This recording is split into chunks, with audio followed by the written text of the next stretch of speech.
There it is, there it is. Forward! Hold up.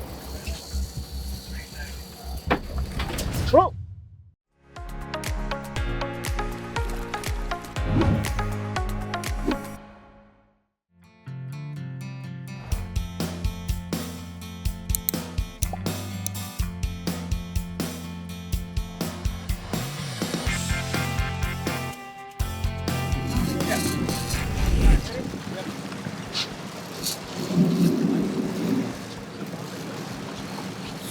All right, it is very early, but we've already hooked one. This seems to be a small fish. So we were here yesterday, lots of small fish. We're happy right now to at least have a hit here. And so we're gonna see what it is, but we think it's probably a short. But it's a good way to start the day. You can see, I mean, it's barely light, and we already got a troll bite, so it's pretty cool.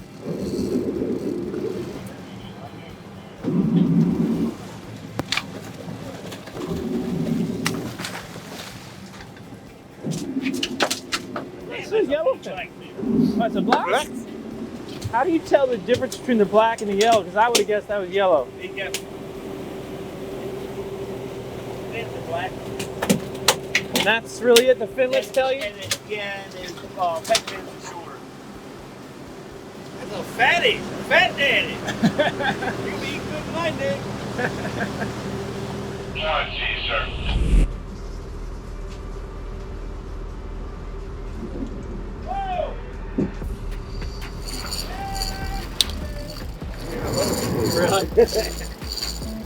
All right, so we have a fish. We're excited. Ran like a keeper fish. And man, this would be great. I mean, this is why we came. This is so exciting. I love days like this.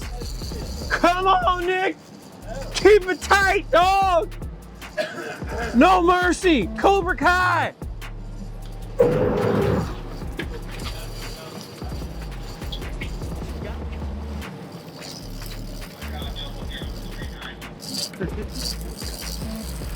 They got a fish on.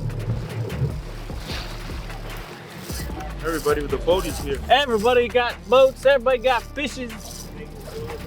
This is one of them days where the quota says, I'll see you later. Trini, give me a big smile. Yeah. This is for your family, your posterity here. Yeah. One more, one more. There we go. That's for the book.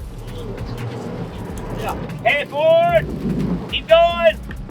Forward, hard, hard, hard. He's getting under the corner. There we go.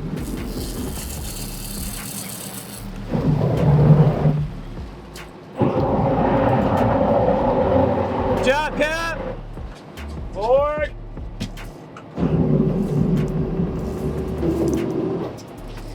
Forward again. Bump, bump. Oh yes, oh yes. Oh, pinwheel going on right there, Trent. Bump, bump, bump, bump.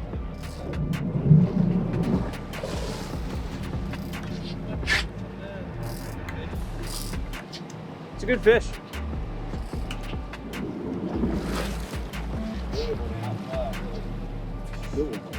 There it is, there it is. Forward.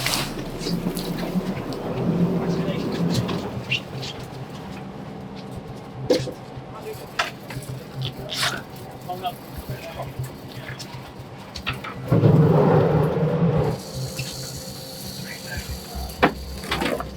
Whoa! This. It got tangled up. All right, so let's cut them on. I got it. Get him on. She ain't no 200-pounder, Cap. Nice slide.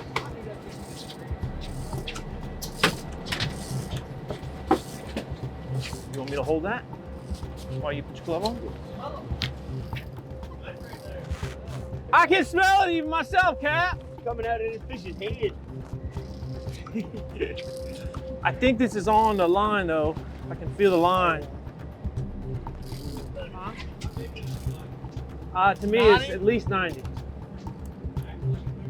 Okay. All right, so we got this fish, hooked it up, took a ton of drag, and now we got a dart in it. Doug put the dart in there, it's good, but it ran hard. I mean, it was angry.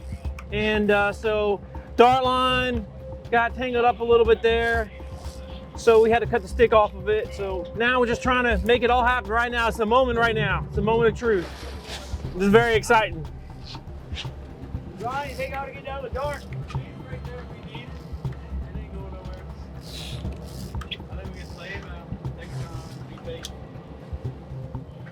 Take a good shot on it, felt like. It's in the head top of his head, or right behind his head. Yeah, if anything, he should have a concussion. The main line's right, so then we don't Tail rope! Hey.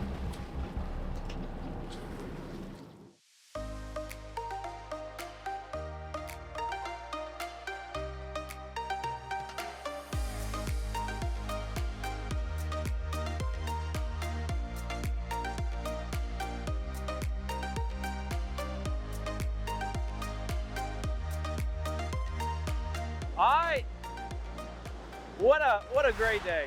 I mean, there's nothing like setting out and bam, you just catch one immediately. Trent, come on in here for a second.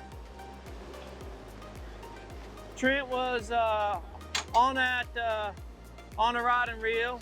How was it for you, dude? It was fun. The fish was angry. Very angry fish. How did that compare to just like, is that run of the mill? Was it different? Was it the same? Well, it was different, you know, because that was a smaller fish than what, you know, the bigger ones fight, you know, how they fight, you know, it's just kind of, I don't know, it's mean fish. Yeah, it was mean. We're gonna pull it in about a minute, but this guy did great. Doug did great. Captain did great. Everybody did great. So we're happy, and you know, we're gonna be headed west, and heck, you get in time for late breakfast. That's a great day. Breakfast, I like that idea. Late day. Great day on the Speechless. All right, friends, we got good news and we got bad news, Professor. What's the good news? I already know the bad news. We'll get to that bad news, yeah. The good news is, what a day it was today. It was a good day. You can't, the idea of, you know, we left at 3:30. We started fishing at, what was it, 6:30? It was probably like, we were waiting, actually, I was actually waiting for it to get light. It was probably like more at 6:15 or so. Yeah. So it was pretty dark. Yeah. Immediately get a blackfin, good fat little blackfin. And then shortly thereafter, we get us a keeper, and there was a million boats, and so that was no guarantee, and we got it like almost immediately. Yeah, I was really honestly kind of dreading today because I knew there was going to be a mass of boats out there. Yeah. And I figured it was going to be hard to get a bite, you know. I was shocked at how many boats were there, and many of them had stayed the previous night. Yeah. So they'd been just waiting on the fish. The wild thing is, we were one of the first ones there yesterday, really. Fleet just converged on us after we just were hooking up with all these smalls. And then today you get out there in every center console. I mean, it's so calm out there today. It was very un-January-like Right. out there today. So that gives us 8 on the season, which feels good. At the same time, we have some concerns, which brings us to the bad news. Yeah. Tell us about that. Quota's getting eaten up fast. Days like today don't help us on the quota. We only have 30 tons left of quota. And we went into this, at least I went into this season thinking, it'll probably be like last year, 6 weeks, goes from January 1 to middle of February. Well, today we find out there's only 30 tons left. And I don't know how many tons were caught today, but I know it was a lot. Yeah. I mean, worst case scenario, this could be the final week of the season. Could very well be. It's hard to make a living like that. Man, it's tough. I mean, it's a constant roller coaster because just like the last couple of days, I mean, we've been in the fish, but then we could go 2 days and not catch one, and it really hurts. You know what I mean? And it's a real struggle. Yeah. The difference between, let's say, this job and let's say a sales job, right?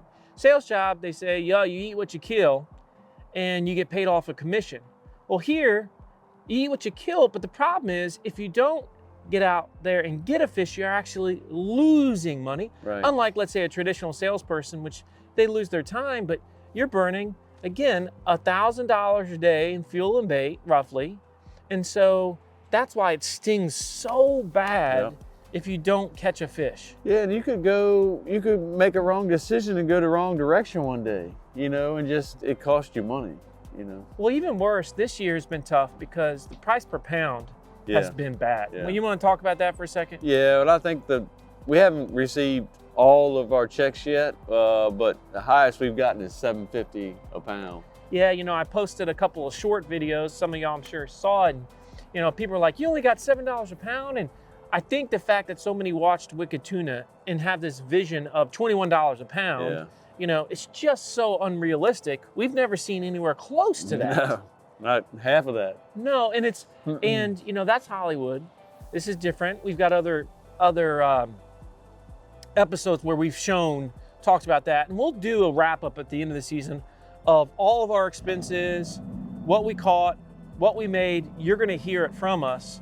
But the bottom line, would you say, Professor, is we got a week or so left. We have to make hay. Yeah. Pressure's on. The pressure is on to make it happen. And this is as real as it gets. We, you know, have a crew that feeds their family based on this. Yeah. And so this is a really, really important week. We're grateful to catch, but it's weird. You catch an 88-incher like we did, and you're thinking, but it would have been nice to catch a 105-incher. Yeah. You know, because that extra $1,500 that you might have gotten from that fish would have been such a big difference. Yeah. But at the same time, you want to be grateful for what you have. Yeah, and see, the catch-22 about this fishery is too, if you go way to the south, there's a big mass of fish, but they're a smaller class of fish. So that's where we went today, and we got an 88-incher.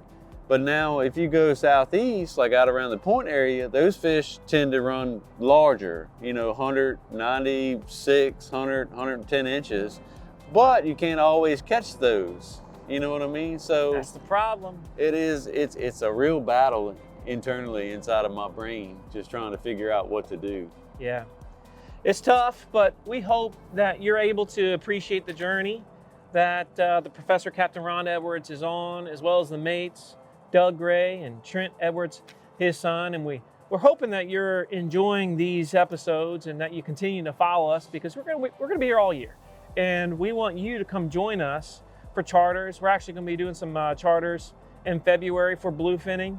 You can keep a bluefin that is under 73 inches. Under 73 inches. So if you're thinking, can we get meat? You can actually get meat. Yeah. And the bluefins will probably be here in these waters until roughly when?